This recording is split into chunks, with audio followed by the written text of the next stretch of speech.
महाराष्ट्रातील 3.5 शक्तिपीठांपैकी एक कोल्हापूरच्या अंबाबाईच्या चरणी लाखो भाविक इच्छेनुसार देणगी देत असतात। त्यातच आता एका भाविकानं अंबाबाईच्या चरणी सोन्याचा सिंह अर्पण केलाय। पाहूयात हा एक विशेष रिपोर्ट। अंबाबाईच्या चरणी सोन्याचा सिंह। भक्ताने दान केला 71 तोळ्यांचा सिंह।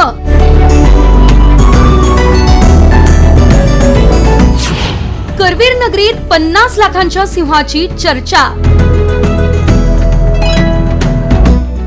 महाराष्ट्रातील शक्तिपीठ असलेल्या करवीर नगरी कोल्हापुरात दरवर्षी लाखो भाविक येतात। अनेक भाविक आपल्या इच्छेनुसार अंबाबाईच्या चरणी देणगी देतात। मात्र एका भाविकाने देवीच्या चरणी तब्बल 71 तोळ सोन्याचा सिंह अर्पण केलाय। हा सिंह देवस्थान समितीचे अध्यक्ष आणि जिल्हाधिकारी अमोल येडगे यांच्याकडे सुपूर्द करण्यात आलाय। या सिंहाची किंमत तब्बल 50,33,000 रुपये इतकी आहे। भाविकाच्या इच्छेनुसार त्याचं नाव मात्र गुप्त ठेवण्यात आलंय। अंबाबाईच्या चरणी यापूर्वीही अनेक भाविकांनी सोन्या चांदीचं दान अर्पण केलंय। अंबाबाईच्या खजिन्यात 1 क्विंटलपेक्षा जास्त सोनं तर 1 टनापेक्षा जास्त वजनाची चांदी आहे। कोट्यवधींचे रत्न, हिरे आणि मोत्यांच्या माळाही अर्पण करण्यात आल्या।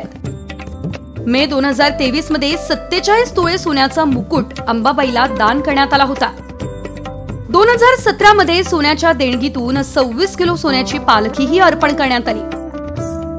2013 ते 2020 दरम्यान 21 किलो सोनं अर्पण करण्यात आलंय। 2013 पूर्वी खजिन्यात 80 किलो सोनं तर 900 किलो चांदी होती। शिवकालीन कवड्यांच्या माळांचाही यामध्ये समावेश आहे। आदिलशाही काळातील दागिन्यांचाही समावेश आहे।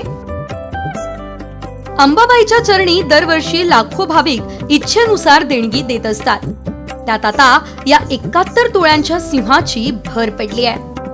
रणजित माजगावकर, ब्युरो रिपोर्ट, साम टीव्ही न्यूज।